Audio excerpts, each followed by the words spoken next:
Hi friends, welcome to my channel. ఈరోజు మనం గండికోట రహస్యం కోసం తెలుసుకుందాం. ఇది కడప జిల్లాలో ఉన్న గండికోట అనే పురాతన కోట గురించి. గండికోట దక్షిణాది గ్రాండ్ కెనియన్ అనే పేరుతో ప్రసిద్ధి చెందింది. కానీ అక్కడ గ్రామస్తులు మరో భయంకరమైన విషయం గురించి చెబుతారు.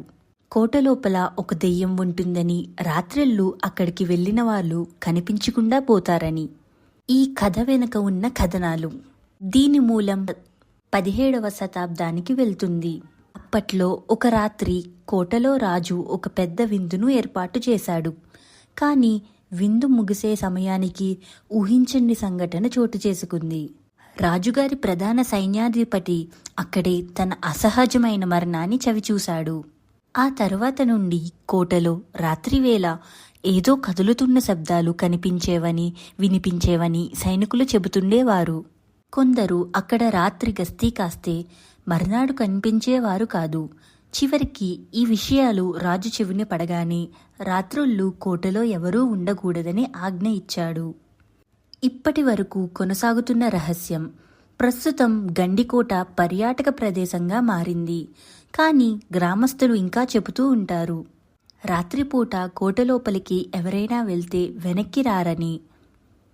ఒకసారి కొంతమంది యువకులు అక్కడ రాత్రి గడపాలని ప్రయత్నించగా వాళ్ళు ఉదయానికి భయంతో వణికిపోతూ బయటికి వచ్చారు. వాళ్ళు ఏమి చూశారో ఎవరికీ చెప్పలేకపోయారు. కొందరు చెప్పినట్లు అక్కడ పురాతన రాజులు ఆత్మలు ఇంకా తిరుగుతూనే ఉంటాయట. ఇది నిజమా లేక ఊహ? వాస్తవానికి కొందరు శాస్త్రవేత్తలు దీని వెనుక కొన్ని సహజ కారణాలు ఉండొచ్చని అంటున్నారు. కోట వాతావరణంలో హాలి, నిశ్చిత శబ్దాలు రావడం, కొన్నిసార్లు శూన్య ప్రదేశాల్లో గాలి వింతగా గిరగిరా తిరిగే విధానం వంటివి. కానీ అది ఎంతవరకు నిజం? అక్కడ రాత్రి గడపగలిగే ధైర్యం మీకు ఉందా? మీకు ఇలాంటి భయంకరమైన మిస్టరీ కథలు మరింత తెలుసుకోవాలనుకుంటుందా? అయితే ఈ ఛానల్ని సబ్స్క్రైబ్ చేసుకోండి. మరిన్ని కథల కోసం వేచి చూడండి. ధన్యవాదములు.